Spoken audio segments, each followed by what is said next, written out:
আব্বা গো সবাইকে নিয়ে যান, আমার আম্মা জানকে, আমার গর্ভধারিণী মাকে আমার কাছে রেখে যান। আমার সুগরার আব্বা বলছেন, বেটি তোমার এই কথাটা আমি রাখতে পারছি না মা। আব্বা কেন? বলে বেটি তোমার মায়ের কোলে একটা তোমার ছোট করে কদিনের ভাই আছে, যার নাম হলো হযরতে ইমাম আলী আসগর রাদিয়াল্লাহু তাআলা আনহু। এ বেটি সুগরা রে, তোর মাকে যদি রেখে যায়, তোর ভাই তো এখন দুনিয়ার কোনো খাবার খায় না রে, তোর ভাই মায়ের স্তন পান করে রে বেটি। এ বেটি সুগরা, অতএব তোর মাকে রেখে যাওয়া হবে না বেটি রে। তবে একটা কথা রে মা। কি কথা গো আব্বা? বাড়ির দরজা থেকে কবরস্থানটা দেখতে পাওয়া যাচ্ছে রে বাবা।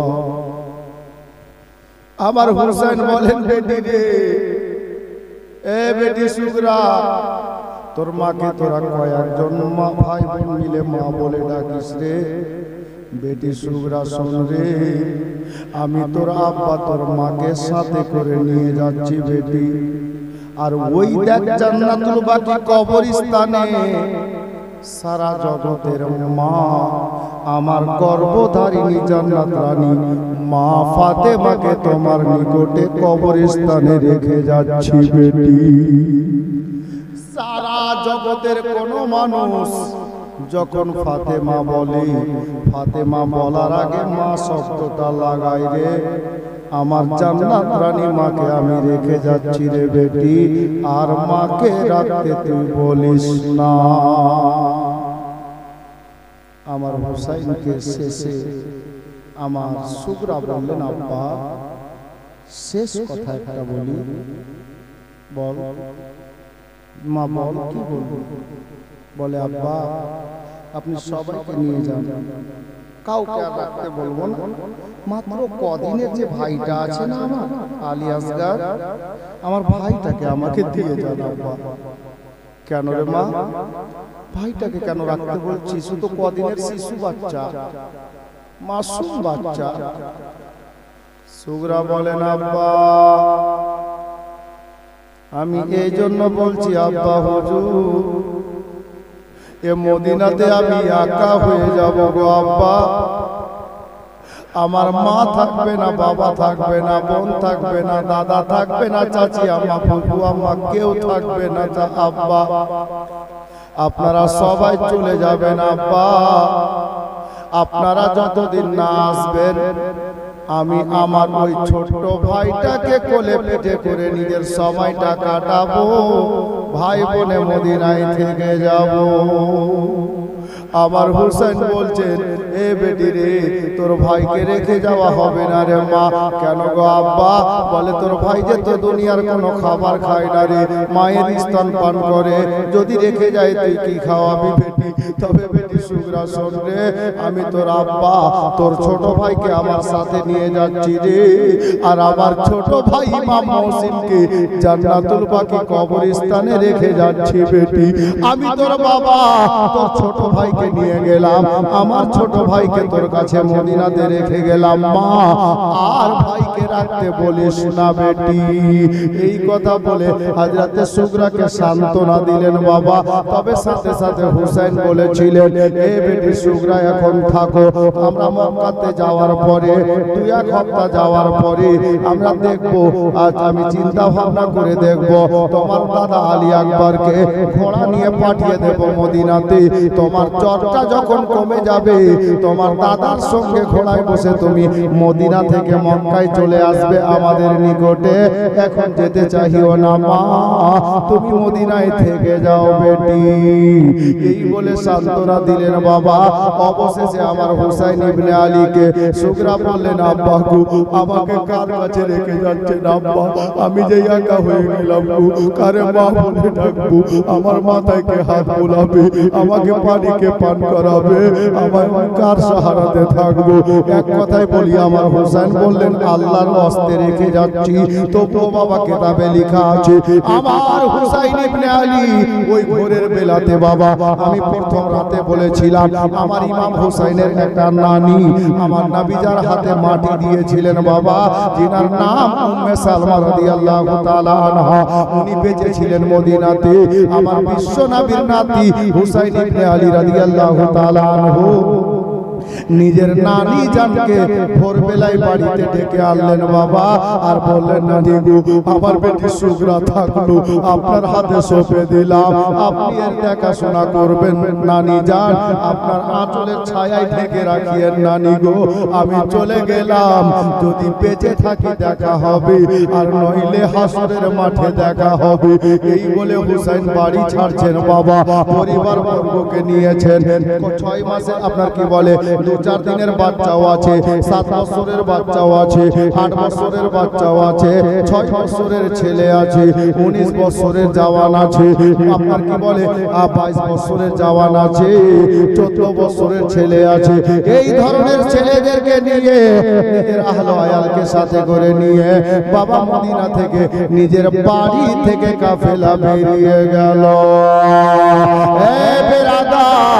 বাড়ি থেকে বেরিয়ে মক্কার পথে যেমন চলতে আরম্ভ করেছেন, 2-4 কদম চলেছেন, নবী সাহেব যে গুম্বাদে খাজরা সামনে রে বাবা, সারা বিশ্বের দিওয়ানারা এটাই চাই যে আমার মৃত্যু যেন গুম্বাদে খাজরার আশেপাশে হয়।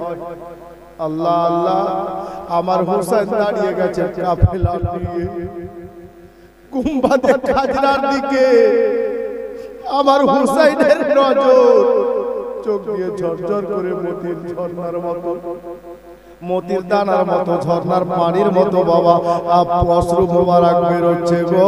আমার নবীর গুম্বাদে খাজরার দিকে তাকাচ্ছেন, আবার হুসাইন কাঁদছেন, আল্লাহ আল্লাহ, আর সোনার মদিনাতে রইতে পেলাম না। দয়ার নবীকে লক্ষ্য করে ডাক দিয়ে বলেন, নবী গো, আমি হুসাইন বেরিয়ে গেলাম হুজুর, আর মদিনায় রইতে পেলাম না, মদিনা ছেড়ে দিতে বাধ্য হলাম, না না যান, আমি চলে গেলাম, আমার জন্য দোয়া করিয়েন না। এ ব্রাদার, ওইদিকে বেটিকে ছেড়ে যাচ্ছে, এইদিকে মায়ার নবীর রওজা ছেড়ে যাচ্ছে। এ ব্রাদার, হুসাইন ইবনে আলী রাদিয়াল্লাহু তাআলা আনহু মদিনা ছেড়ে মক্কা যাচ্ছেন বাবা। এই জন্য শায়ের লিখেছিলেন কি জানেন, ইমাম হোসেন মক্কা শহর হলেন রাওয়ানা, ইমাম হোসেন মক্কা শহর হলেন রাওয়ানা, প্রাণের বেটি সুগরাকে ইমাম সঙ্গে নিলেন না, ইমাম হোসেন মক্কা শহর হলেন রাওয়ানা। গুম্বাদে খাজরাকে সামনে করে হুসাইন দাঁড়িয়ে আছেন, তখন কি বলছে কবি জানেন, ইমাম হোসেন রওজা পাকে হইলেন হাজির, হইলেন হাজির, মনে প্রাণে নিয়ে ব্যথা দেন নবীকে খবর, নবীকে খবর। ও গো নানা এই মদিনাতে, ও গো নানা এই মদিনাতে আর রইতে পেলাম না, ইমাম হোসেন মক্কা শহর হলেন রাওয়ানা। 2-4 কদম চললেন, বিশাল বড় কবরস্থান, ইমাম হোসেনের নজরের সামনে সমস্ত সাহাবীদের কবর নজরে আসছে, ভাইয়ের মায়ের কবর দাদার কবর নজরে আসছে রে বাবা।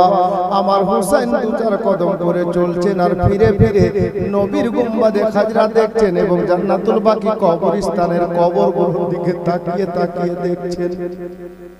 কবি বলছেন মায়ের কবর ভাইয়ের কবর রইল মদিনায়, রইল মদিনায়। মায়ের কবর ভাইয়ের কবর রইল মদিনায়, রইল মদিনায়। চোখ মেলিয়ে তাকিয়ে দেখেন সকলের কবর, সকলের কবর। জিয়ারত করে এলেন ফিরে, জিয়ারত করে এলেন ফিরে, আর দেখা হলো না। ইমাম হোসেন মক্কা শহর হলেন রওয়ানা। প্রাণের বেটি সুগরাকে ইমাম সঙ্গে নিলেন না। ইমাম হোসেন মক্কা শহর হলেন রওয়ানা। কাফেলা বাড়ি থেকে বেরিয়ে কিছুটা চলে গেছে। আমার সুগরা বিছানায় খাটে শুয়ে শুয়ে বাবা চলে যাচ্ছে, মা চলে যাচ্ছে, দাদা বোন সবাই চলে যাচ্ছে। বাড়িটা খালি হয়ে গেছে, সুগরা একা রয়ে গেছে। সবাই চলে যাচ্ছে, সুগরা থামতে পারছে না। বাবা হযরতে সুগরা খাতুন আমার আল্লাহকে ডাক দিচ্ছেন আর বলছেন কি জানেন? কেন্দে বলেন সুগরা খাতুন, কেন্দে বলেন সুগরা খাতুন, হায় কি হইল আমায়, কি হইল আমায়। ও গো খোদা কেন আসুক দিলে গো আমায়, দিলে গো আমায়। আমি কেমন করে বাপ মা ছেড়ে, কেমন করে বাপ মা ছেড়ে একা রইব মদিনায়। ইমাম হোসেন মক্কা শহর হলেন রওয়ানা। প্রাণের বেটি সুগরাকে ইমাম সঙ্গে নিলেন না। ইমাম হোসেন মক্কা শহর হলেন রওয়ানা। বেরাদার বাবারা ভাইরা মা বোনেরা, আমার ইমাম হোসেনের কাফেলা অল্পটা রাস্তা গেছেন বাবা। হযরতে সুগরা রাদিয়াল্লাহু তাআলা আনহা উনি বিছানায় শুয়ে শুয়ে বাবা দৃশ্যটা দেখতেছিল। সুগরা থামতে পারলো না, অন্তরটা ফেটে গেল রে বাবা। 11 বছরের বাচ্চি মা বলে বিছানায় কেঁদে পড়লে। মা শব্দ বেরিয়েছে হযরতে সুগরা খাতুনের মুখ থেকে, মা বলে কান্না করে উঠলেন রে বাবা। ওই যে কাফেলাটা চলে যাচ্ছে হুসাইন পাকের, ওই কাফেলার সঙ্গে বাবা হযরতে সুগরা খাতুনের আম্মা জানো শামিল আছে।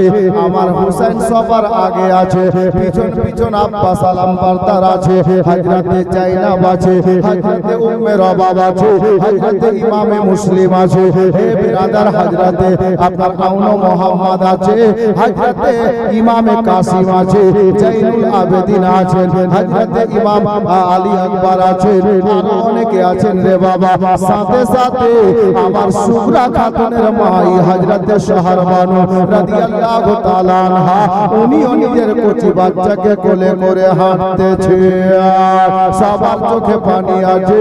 আর যেমনই সুগরা খাতুন মা বলে কেঁদে উঠেছে গো, শব্দ কত দূর গেল জানি না, তবে কেতাবের ভাষা বলছি গো, কেতাবে লেখা আমার সুগরা খাতুনের মা বলে কান্নার শব্দ খানা গিয়ে লাগবি দোলা সুগরা খাতুনের মায়ের কানে পৌঁছে গেল।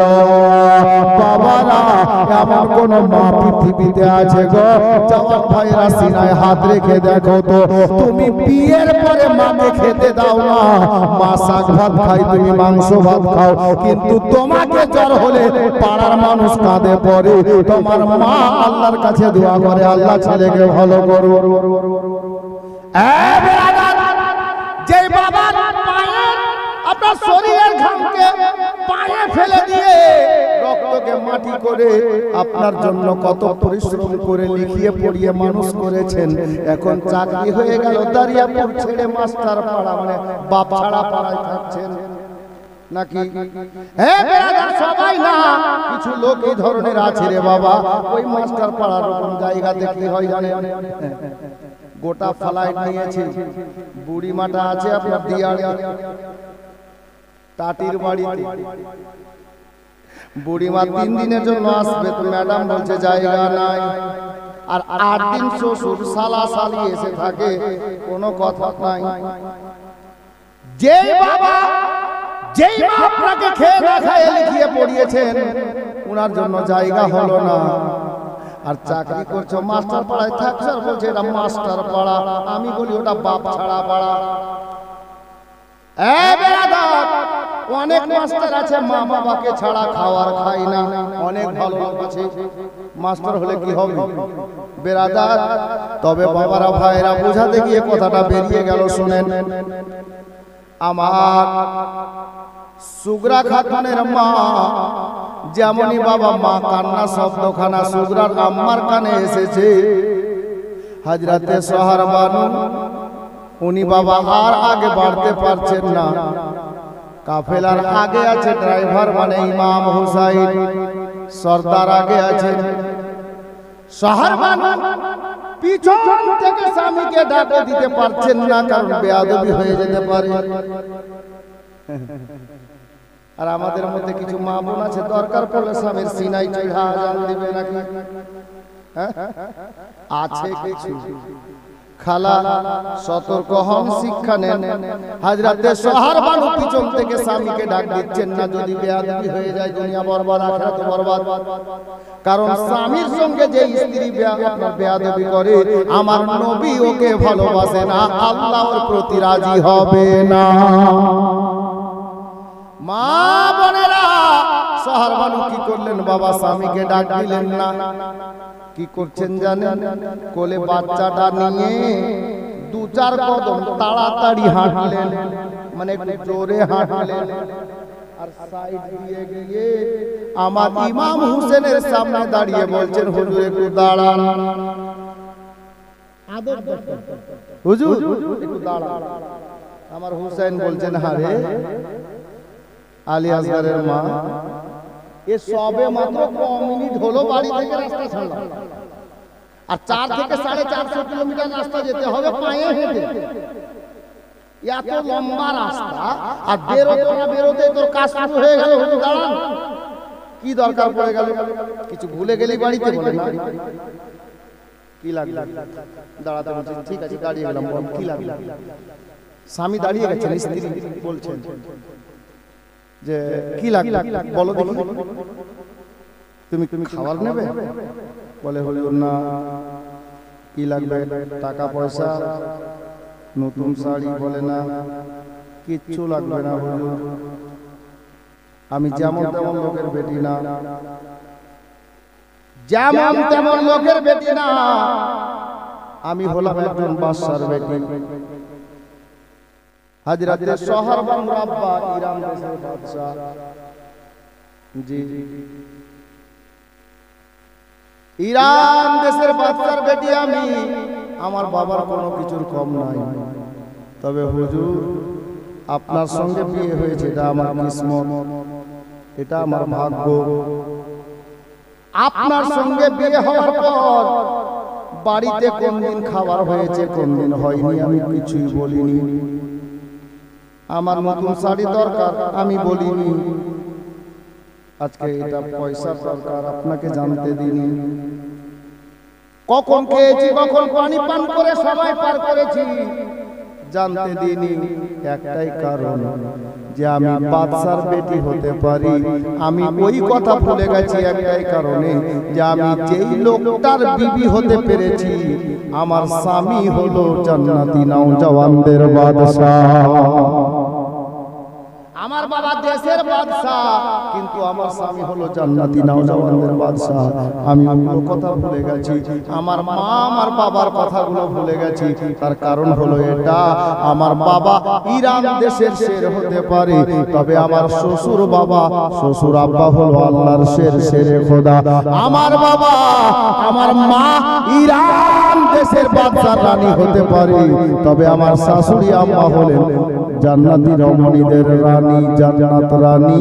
আমি সব কিছু ভুলে গেছি একটাই কারণে, যে আমি নবী বংশের বৌমা হতে পেরেছি। তাহলে কি লাগবে রে? সুগরার মা বলছে হুজুর গো আমার কিচ্ছুই লাগবে না। এই মুহূর্তে আপনি শুনলেন কিনা জানি না, আমরা যে ফুলের মতো বেটিটাকে সুগরা খাতুনকে এই মদিনাতে রেখে চলে যাচ্ছি মক্কাতে, জানি না কখন ফিরবো। বেটিটার শারীরিক অবস্থা ভালো নয় হুজুর, জ্বরের মধ্যে পড়ে আছে। এই মুহূর্তে আমার কানে শব্দ এলো, আমার সুগরা মা বলে চিৎকার করে কেঁদে উঠেছে। আমি মায়ের কানে শব্দটা পৌঁছেছে, আমার দিলটা কেন তড়পাচ্ছে, আমার ভিতর ফেটে যাচ্ছে গো হুজুর। কেন রে বিবি? বলে জানি না, বেটির জ্বরটা বেশি হয়ে গেল নাকি, শরীরটা বেশি খারাপ হয়ে গেল নাকি। আমি মা হয়ে কোন মনে কোন প্রাণে বেটির কান্না শুনে আগে বাড়বো, কিন্তু হুজুর আমি যেতেও তো পারছি না।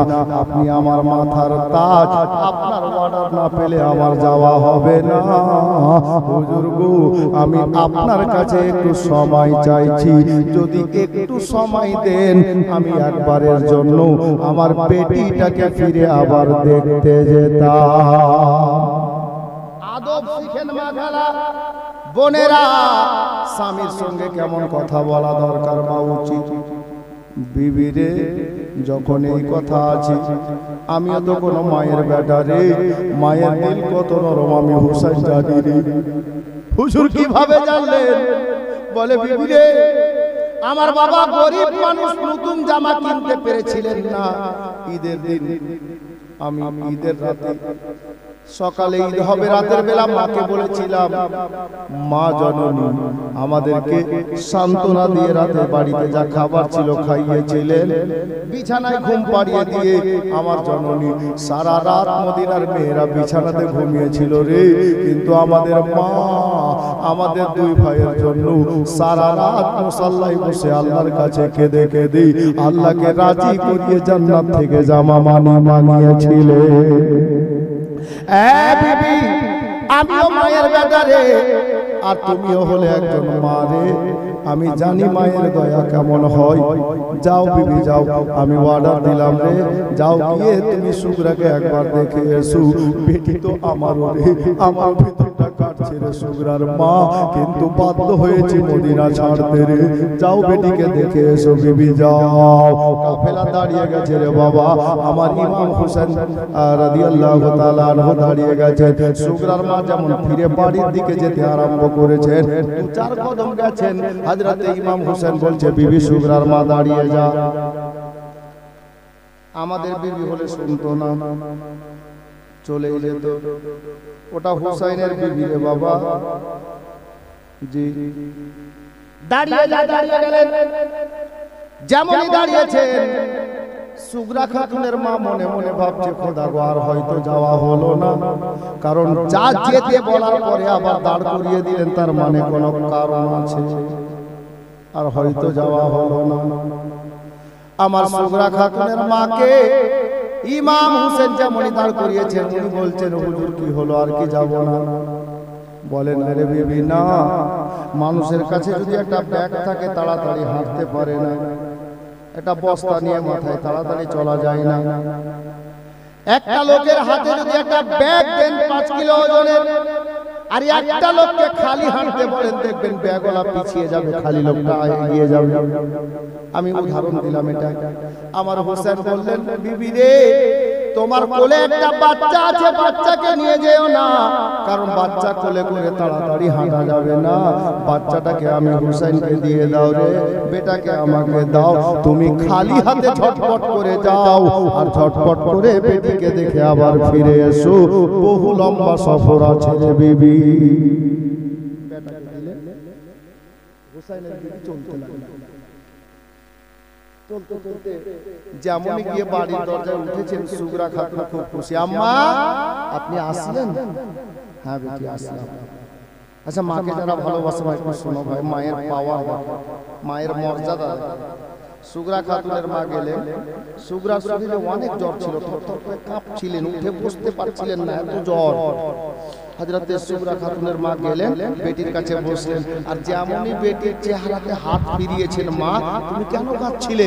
মায়ের হাতের স্পর্শ হওয়াতে কিতাব লেখক বলছেন সুগরা খাতুনের শরীরে যতটা জ্বর ছিল অর্ধেকটা জ্বর ভালো হয়ে গেল। জোরে বলুন সুবহানাল্লাহ। মায়ের হাতের কাদা দেখুন, পাওয়ার দেখুন, আল্লাহ এত পাওয়ার দিয়েছে মায়ের হাতের মধ্যে। মাও আবার ওরকম হওয়া লাগবে। আমাদের মাগুলো যদি বলে যে আমি বেটাকে রোজ ছুঁচি, জ্বর হয় না, ভালো হয় না কেন? কারণ আছে। সুগরার মায়ের হাতে পাওয়ার এই জন্য বেশি যে সুগরার মায়ের চেহারা কোনো পরপুরুষ দেখেনি, আর আমাদের মায়ের হাত চেহারা কালিয়াচকের কোনো লোক বাদ বাজে দেখেন। হ্যাঁ স্বাভাবিক, উনারা পর্দা ছাড়েনি আর এরা পর্দা করেনি, যার জন্য এদের হাতে ওই বরকতটা নেই। বরকত তো আছে কিন্তু ওই বরকতটা নেই। আমি গাল দিচ্ছি না, বুঝাচ্ছি, শুনেন, খেয়াল করে। তখনও মা ছিল, এখনো মা। জি, পার্থক্য এটাই যে উনারা পর্দার বাইরে যাননি আর আমাদের পুরো পর্দা করতে শিখে, শুনছে কিন্তু শিখছে না, করছে না। বাবা যাই হোক, হযরতে গিরামি বলছিলাম, সুগরার মা সুগরার শরীরে হাত দিলেন, অর্ধেক জ্বর ভালো। হযরতে সুগরা খাতুন বলছেন, আম্মা তুমি চলে এলে গো? হ্যাঁ বেটি আমি আসলাম। আম্মা যখন আসলেন তো আর জেল নাম থেকে যাবে, ওনারা যান। আমার সুগরার মা বলছেন, বেটি রে, এ বেটি সুগরা শোন রে, আমি তোর আব্বাসের খোদার লালকে হযরতে হুসাইনে পাক রাদিয়াল্লাহু তাআলা আনহুকে রাস্তায় দাঁড় করিয়ে একটু সময় নিয়ে এসেছি বেটি, আমার থাকা যাবে না, আমাকে আবার যেতে হবে। যদি তোমার আব্বা নারাজ হয়ে যায় রে, আমার ইহ জগৎ পর জগৎ বেকার হয়ে যাবে রে বেটি। তোমার আব্বা নারাজ হয়ে গেলে, দুঃখ পেয়ে গেলে, মা ফাতেমার বেটাকে দুঃখ দেওয়া যাবে না, নবীর নাতির মনে দুঃখ দেওয়া যাবে না। মা আপনি আসলেন তো যাবেন যখন আমাকে নিয়ে চলেন। মা বলে, কেন রে বেটি? বলে, আম্মা গো দেখেন না আমার শরীরের জ্বরটা কমে গেছে, আর সত্যিকারের জ্বরটা কমে গেছে বাবা, কিন্তু বলেন তো হঠাৎ করে যদি আপনার জ্বরটা ছেড়ে দেয়, 8 দিন থেকে জ্বর হচ্ছে, বলেন তো মুখটা খারাপ হয়ে খাবার খেতে পারছিলেন না 8 দিন থেকে, ওই শক্তিটাকে থাকবে বাবা? 8 দিন পূর্বে যে শক্তিটা ছিল থাকবে না বাবা, শরীরটা দুর্বল হয়ে থাকবে, শরীরটা কমজোর হয়ে থাকবে। আমার সুগরা খাতুনকে ওনার মা বলছেন, ও বেটি সুগরা রে, তোমার জ্বর কমে গেছে বটে, তবে তোমার শরীরটা এখনো অসুস্থ আছে রে বেটি। বলে, না মা আমাকে নিয়ে চলেন, আমি এই মদিনাতে কার কাছে থাকবো, কারে মা বলে ডাকবো, আমাকে এক পেয়ালা পানিকে পান করাবে গো, আপনি সঙ্গে নিয়ে চলেন। মা মায়ের মন মানল না রে বাবা, বেটিকে বাবা বিছানা থেকে উঠিয়ে বসালেন খাটের উপরে। যেমনই পিছন থেকে ঘাট থেকে হাতটা টানলেন সুগরার মা, দেখতে পাওয়া গেল সুগরা নিজেকে বসে থাকতে পারছে না, মনে হচ্ছে বিছানায় উল্টে যাবে।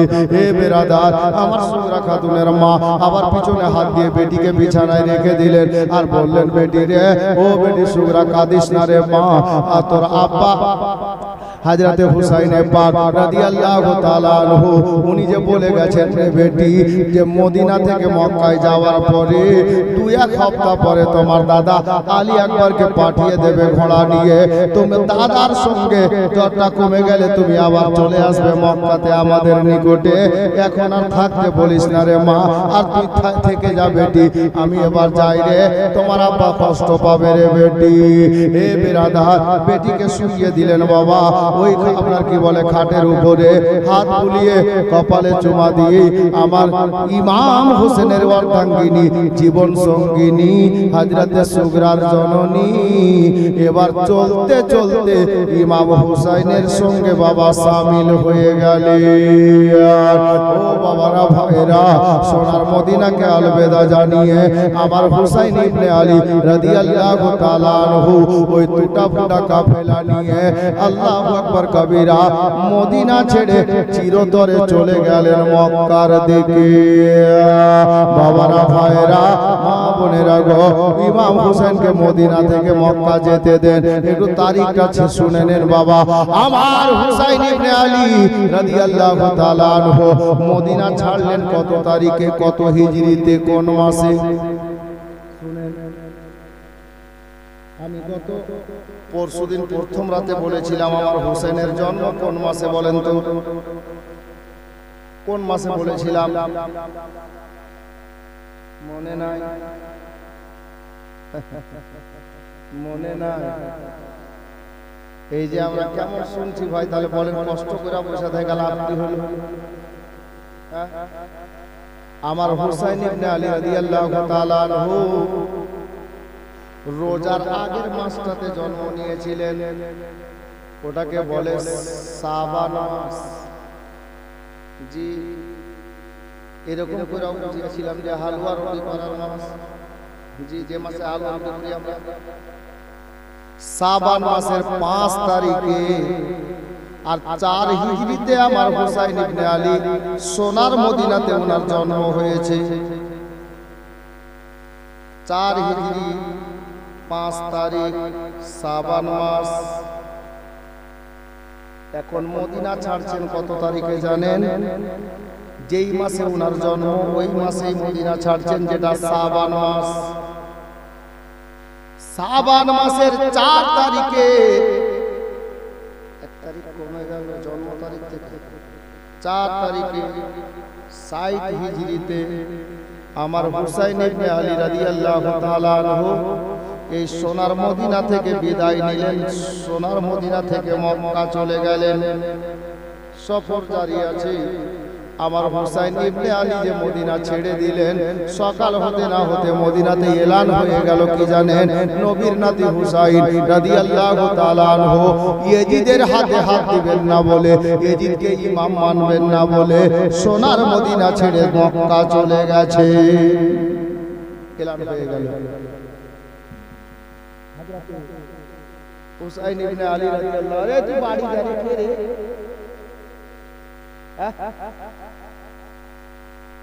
সুখাতে মাছ মারতে চাইছে, বুঝলেন? তুই বাড়ি চলে যাবে, যা।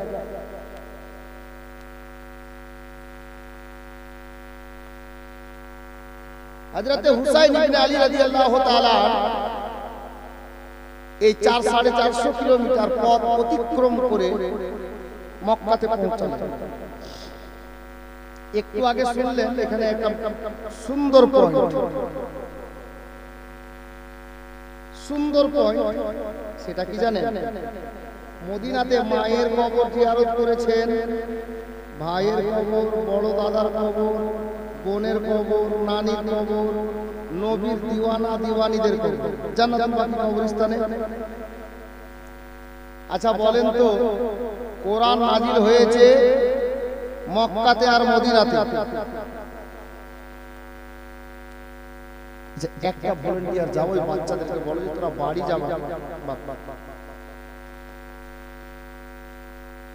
আর না হলে কথা বলতে একটু আস্তে কথা বলতে বলো, রাখবে না, ছোট বাচ্চা আছে। যাই হোক, তো ইনাদের কবর জিয়ারত করে উনি বেরিয়েছেন।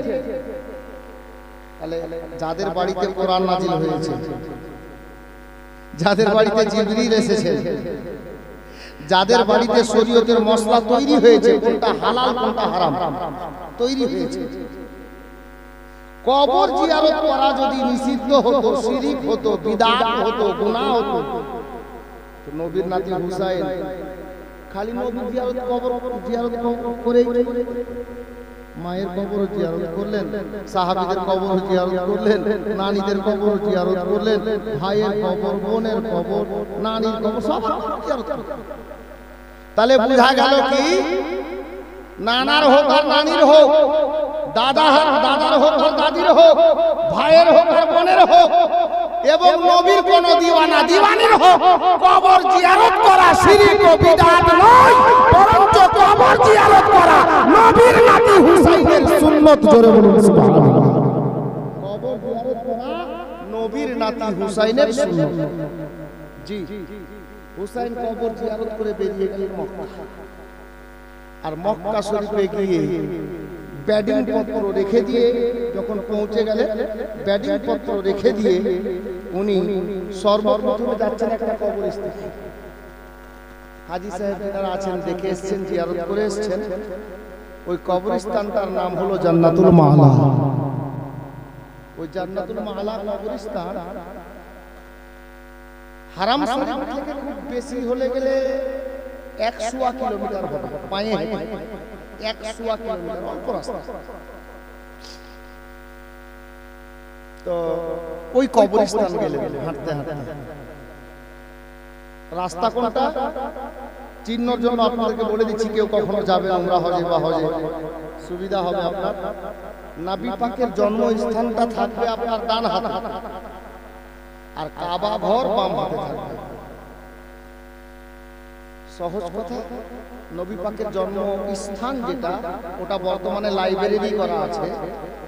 ওই জায়গাটাকে, পাক জায়গাকে আপনি ওখানে যাবেন, ডান হাতে থেকে গেল নবী পাকের জন্মস্থানের জায়গাটা, আর বাম হাতে সর্বপ্রথমে আপনি পাবেন আবু জেহেল নালায়েকের বাড়ি, টয়লেট, বাথরুম, পায়খানা, পেচ্ছাবখানা, বাম হাতে। ডান হাতে নবী পাকের জন্মস্থান, আর সোজা মাঝখান দিয়ে আপনি হেঁটে চলে গেলেন।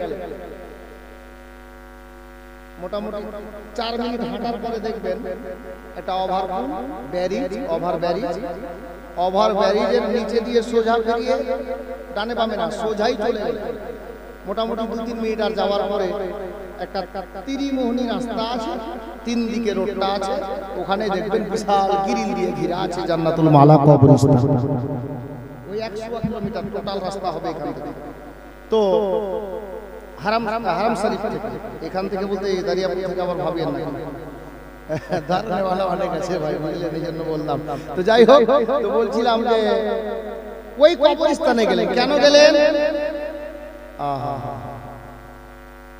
আমার নবীর নাতি হুসাইন রাদিয়াল্লাহু তাআলা আনহু এবার চলে গেলেন বাবা ওই কবরস্থানে, কারণে যে মদিনাতে রেখে গেলেন নিজের নানা জানের কবর, আর মক্কায় গিয়ে পেয়ে গেলেন নিজের আপন নানির কবর, হযরতে মা খাদিজাতুল কুবরা, মা ফাতেমার আম্মা জানের কবর। ওটাই মা ফাতেমার নিজের মা বাবা, আর আমার হুসাইন পাকের নিজের নানি। ওখানে নানির কবর আছে, এদিকে মক্কাতে মদিনাতে নানার কবর ছেড়ে গেলেন, মক্কায় গিয়ে নানির কবর পেয়ে গেলেন। আমার হুসাইন ইবনে আলী সর্বপ্রথমে নানির কবরের কাছে গিয়ে দাঁড়ালেন, নানিকে সালাম জানালেন, নানিকে সালাম জানিয়ে কবর জিয়ারত করে তারপর ফিরে মক্কাতে আসলেন। হে বেরাদার, বাবারা, ভাইয়েরা, মক্কা নগরীতে এলান হয়ে গেল। আমার নবীর বেশ কিছু পুরাতন সাহাবী, বয়স্ক লোক বেঁচে ছিলেন বাবা। মা বোনেরা, বাবারা, ভাইরা গো, তিনারা শুনে বড় খুশি হলেন, আনন্দে আনন্দিত হলেন। কেন আনন্দ হলেন জানেন? ওনারা বলছেন, আল্লাহ গো, আপনার হুকুমে 53 বছর বয়সে আমার মায়ার নবী হিজরত করে মক্কা ছেড়ে মদিনায় গেছেন, আর ফিরে আসেননি। মাঝে মধ্যে এসেছেন হজে বা উমরাতে, এমনি থাকার জন্য নবী ফিরে আসেননি। চিরতরে বিদায় নিয়ে কবরে আনোয়ারে মদিনাতে আরাম করছেন মায়ার নবী আমার। তবে আজকে আল্লাহু আকবার, এটা খুশির বিষয়।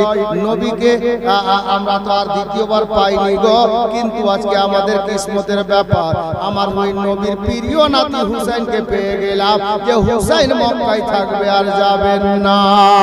আমাদের বড় ভালো হলো রে মক্কাবাসীরা, আমরা মায়ার নবীর নাতিকে, ইমামে শহীদে আজমকে, ইমামে হুসাইনকে আমরা নিজের ইমাম বানিয়ে 5 ওয়াক্তের নামাজ পড়বো, জুমার নামাজ পড়বো। বড় খুশি হলেন মক্কাবাসীর লোকেরা। এ বেরাদার, হুসাইন ইবনে আলী রাদিয়াল্লাহু তাআলা আনহু ওই আপনার মক্কা মুআজ্জামাতে নিজের জীবন যাপন আরম্ভ করে দিলেন। সবাই খুশি মক্কা বেরাদার, বাবা ও ভাইরা, মা ও বোনেরা, আমার হুসাইন ইবনে আলীকে মক্কাতে পৌঁছে দিলাম। এখন অনেক লোক আছে যে আজকে মায়ের দোয়া হবে, 10 টাকা দিলে নেবেন না, এরকম ব্যাপার নেই। কমিটি দুটো ছেলেকে বলবে একটু তাড়াতাড়ি হাঁটো, জি তাড়াতাড়ি হাঁটো, যে যা দেয় 10 টাকা 5 টাকা আছে। কমিটি ছেলে কেউ আছে এখানে? ওই নূর আলম আছো? একটু হাঁটো। দুটো ছেলে দুদিকে যাও, 10 টাকা 5 টাকা, যে হয় হওয়ার জন্য, মা বাবার জন্য, দাদা দাদির জন্য, যা পারে ছেলেটার হাতে দিয়ে দেন। 10 টাকা 5 টাকা যত টাকা পারেন। এই বাবু ওরা ওই করতে করতে টাইম পায়, জানা দিকে জানা। সুবহানাল্লাহ। আজকে তো মানকাবাত পড়া হয়, দুটো ছন্দ আমি মানকাবাতের পড়বো ইনশাআল্লাহ, তারপর সালাতু সালাম পড়বো ইনশাআল্লাহ। যান মা ছেলেরা গেল, আপনারা যে যা পারেন 5 টাকা 10 টাকা তাড়াতাড়ি দেন, দোয়া হবে ইনশাআল্লাহ। একবার দরুদ পড়ি, আল্লাহুম্মা সাল্লি আলা সাইয়্যিদিনা মাওলানা মুহাম্মদ ওয়া আলা আলি সাইয়্যিদিনা মাওলানা মুহাম্মদ ওয়া আলা আলি সাইয়্যিদিনা মাওলানা মুহাম্মদ সাল্লাল্লাহু তাআলা আলাইহি ওয়াসাল্লাম। হযরতে গিরামি দুটি আশার ছন্দ, তাড়াতাড়ি হাঁটি, তাড়াতাড়ি করিও। হ্যাঁ, দুটি আশার আমি আমার প্রিয় মুর্শিদ হুজুর সৈয়দি মুর্শিদি সৈয়দ খাজা মাসরুর মিয়া কলিমি আলাইহি রহমাত ওয়া রিদওয়ানের সামনে পড়ে দিয়ে সালাম পেশ করব। এখন মানকাবাত আমার কাছে এখন এই মুহূর্তে কোনো মানকাবাত এরকম নেই যে আপনারা শোনেন না, সবই শোনা আছে আপনার। তবে দুটি আশারই পড়ব, বেশি না। মাসরুর কলিমি আমরা তোমায় ভুলতে পারি না, মাসরুর কলিমি আমরা তোমায় ভুলতে পারি না। তুমি মোদের জানের জান বলিছে সবই দিওয়ানা, তুমি মোদের জানের জান বলিছে সবই দিওয়ানা, তুমি মোদের জানের জান বলিছে সবই দিওয়ানা, তুমি মোদের জানের জান বলিছে সবই দিওয়ানা। একটা নিশানা গরিব নওয়াজ মিশন শুনুন।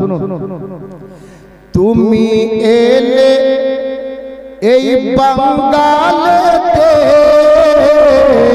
ঘরে ঘরে আলো জ্বালাতে। সৈয়দি মাসরুর মিয়া তুমি এলে এই বাঙ্গালেতে, ঘরে ঘরে আলো জ্বালাতে। আজকে বাঙ্গাল বিহার পেয়ে গেছে নবীর ঘর আজকে বাঙ্গাল বিহার পেয়ে গেছে নবীর ঘর তুমি খুলে দিয়েছো দিলের কারখানা তুমি মোদের জানে জান বলিছে সবই দিওয়ানা তুমি মোদের জানের জান বলিছে সবই দিওয়ানা এটা আমার যা খাতা খুললো তালে শেষে আমি ভাবছি যে 3 নম্বর রাতে মৌলবীকে দিতে হয় না হয়তো এরকম ব্যাপার আছে আজকে কেউ দেয় না তো বেরাদার যাকে অসুবিধা নেই এটা আলে নবীর সাদকা মহব্বতে বলুন সুবহানাল্লাহ তুমি মোদের জানের জান বলিছে সবই দিওয়ানা তুমি মোদের জানের জান বলিছে সবই দিওয়ানা মসরুর কলিমি আমরা তোমায় ভুলতে পারি না মসরুর কলিমি আমরা তোমায় ভুলতে পারি না তুমি মোদের জানের জান বলিছে সবই দিওয়ানা তুমি মোদের জানের জান বলিছে সবই দিওয়ানা কে তুমি কলিমি সাবুরি চিশতি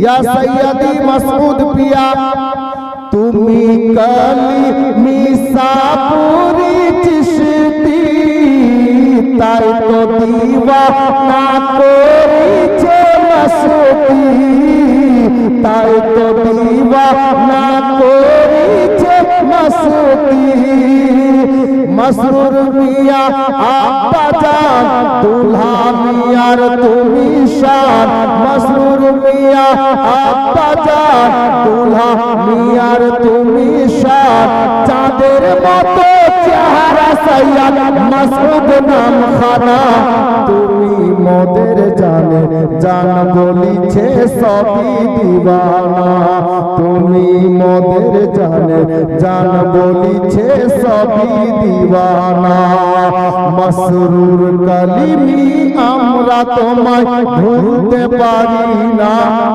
মসরুর কলিমি আমরা তোমায় ভুলতে পারি না তুমি মোদের জানে জান বলিছে সবই দিওয়ানা তুমি মোদের জানে জান বলিছে সবই দিওয়ানা আর হুজুর মাসরুর মিয়ার কারামাত শেষ ছন্দে শুনুন তুমি মোদের জানের জান বলিছে সবই দিওয়ানা তুমি মোদের জানের জান বলিছে সবই দিওয়ানা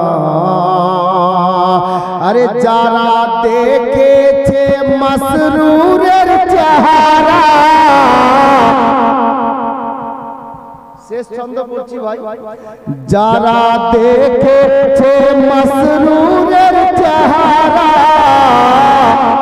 বলিছে গো এখনো তাহারা বলিছে গো এখনো তাহারা যারা দেখেছে মাসরুরের চেহারা বলিছে গো এখনো তাহারা একবার দেখেছে যারা মুরিদ হয়েছে তারা একবার দেখেছে যারা মুরিদ হয়েছে তারা মাসরুর মিয়ার জোড়া ভাবে কোথাও পাবে না তুমি মোদের জানের জান বলিছে সবই দিওয়ানা তুমি মোদের জানের জান বলিছে সবই দিওয়ানা মসরুর কলিমি আমরা তোমায় ভুলতে পারি না মসরুর কলিমি আমরা তোমায় ভুলতে পারি না তুমি মোদের জানের জান বলিছে সবই দিওয়ানা তুমি মোদের জানের জান বলিছে সবই দিওয়ানা সাল্লাল্লাহু তাআলা আলাইহি ওয়াসাল্লাম। ইনশাআল্লাহ তাআলা আল্লাহ হায়াতে রাখলে আগামীকাল আবার দেখা হবে। এখানে ইতি বলার মধ্যে ভুল ত্রুটি ক্ষমা প্রার্থী। ওয়া আখিরু দাওয়ানা আনিল হামদুলিল্লাহি রাব্বিল আলামিন। আসসালামু